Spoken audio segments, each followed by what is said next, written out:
today. Ito po si Teacher Ed Obrero, ang inyong teacher.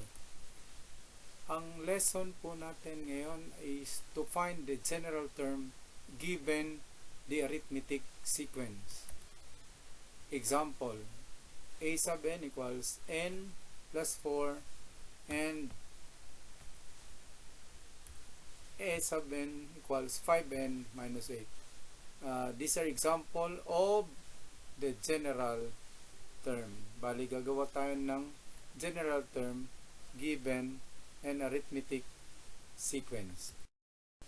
Example, write the general term for the sequence 13, 25, 37, 49, 61, and so on. So, ang unang gagawin natin is to form two equations from the given sequence. Okay. Ang gagawin natin, you have to gagamitin natin ang dalawang magkasunod na terms. Depende sa gusto mong gamitin na succeeding terms. Gagamit ka ng formula ax or a times x plus b equals 0, where x stands for n. Bali, ang x natin, gagamitin natin ang n as our variable. So, ito na. A times n plus b equals a sub n, or a sub n equals a times n plus b. So, ang gagamitin natin ay ang 25 and 37. 25 and 37, or a sub 2 and a sub 3. So, from this sequence, again, ang gagamitin natin ay 25 and 37.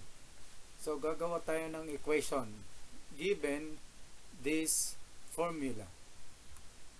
So, sa third term, we have 37 plus, since it is third term, you will have the value of n is equal to 3. So, 3a plus b equals 37. Para yan sa third term. And how about in the second term? So, we have 25 here. This 25. And since this is the second term, so mangyari na 2a plus b equals 25 as our second term. So, you're going to get the common difference, or simply, parang parehas na rin ng pagkuha ng common difference. So, that's why we are going to subtract. But in here, pag nag-subtract tayo, mag-change sign ang subtrahend. So, magkakaroon tayo ng negative, yung positive, negative na, yung positive, magiging negative na. And you have to combine. Okay. So, when you combine, ang unang magiging 0 ay ang variable b, since we have positive b and negative b. Then, solve for a, we have a equals 12. Bakit? 3 minus 2 becomes 1 here, and 1 is understood in a variable. Then, 37 minus 25 equals 12. So, ngayon, nakuha na natin ang value ng a, we have to solve for b, or find for b. So, in finding b, pwede tayong gumamit ng equation na ito or this one. So, sa ngayon, ang gagamitin nating equation ay ang 3a plus b equals 37. So, ang a now becomes 12, or substitute a, which is equal to 12, then multiply, you will have 36 plus b equals 37. Then, to eliminate this one, you're going to add the additive inverse of 36, which is negative 36 to both sides. So, that's why we have a negative 36 and negative 36, and that is the additive inverse of positive 36. So, when you combine, that becomes 0, and that b equals 1.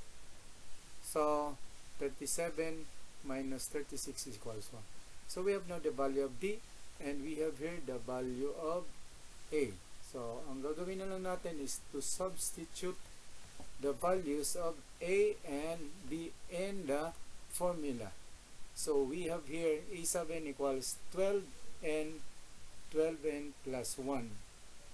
12 is the value of A, and 1 is the value of B. So let us have another example.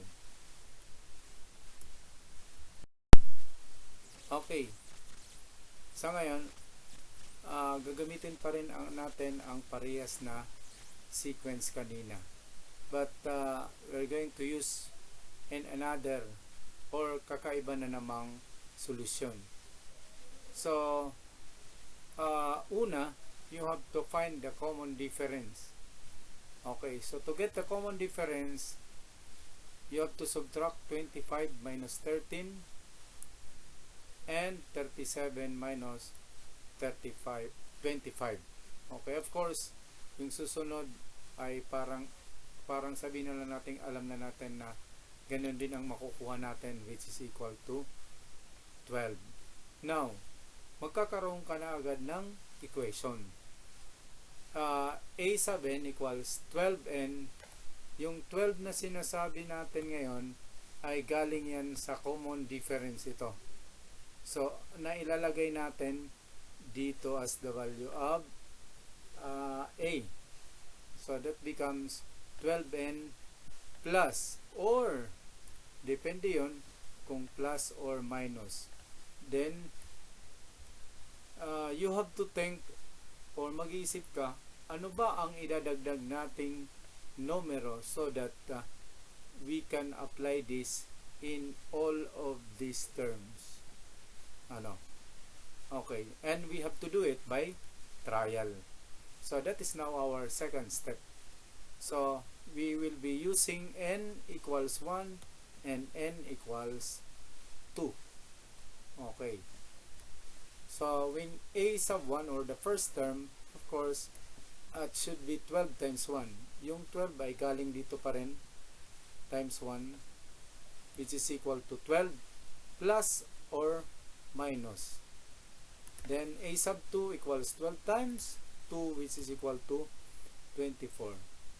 So again, plus and minus kasi hindi pa natin alam kung mag-add tayo or mag-subtract ng anong numero, so that you will get 13 as the first term and 25 as the second term. So sa ngayon, mag-iisip tayo ng number dito. So 12 plus what number will give you 13, and 24 plus what number will give you 25? Of course, it is 1. Okay. So finally, magiging 12n plus 1 ng ating equation. So A sub n now is equal to 12n plus 1 as our final general term.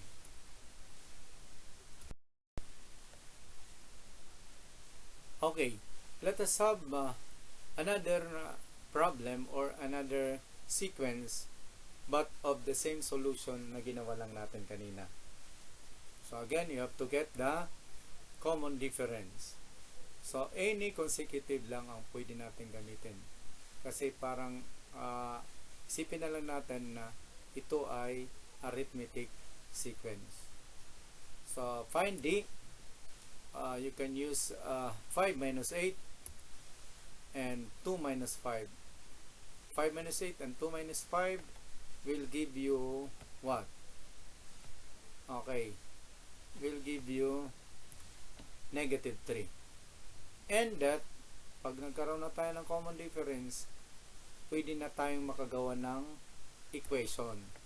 Okay, again, yung negative 3 na naman as the common difference as our value. So negative 3 constant times n plus or minus what number? So negative 3 ay kinuha again dito sa dalawang magkaparehas na difference, and mag-isip tayo ng number na idadagdag or isa-subtract so that we can have now our general term. So try. So we have n equals 1 and n equals 2. So using this this equation, negative 3 times 1 will give you negative 3, then plus or minus. Then second term, negative 3 times 2 will give you negative 6. Ngayon, isipin natin, what number is that? To get sa first term, 11. Then sa second term is 8. So, negative 3 plus what number? Negative 3 minus what number equals 11. So, the answer is 14. So, and that finally, your equation will be 7 equals negative 3n plus 14, or you can write it as the general term 14 minus 3n. Naintindihan po? Bye-bye.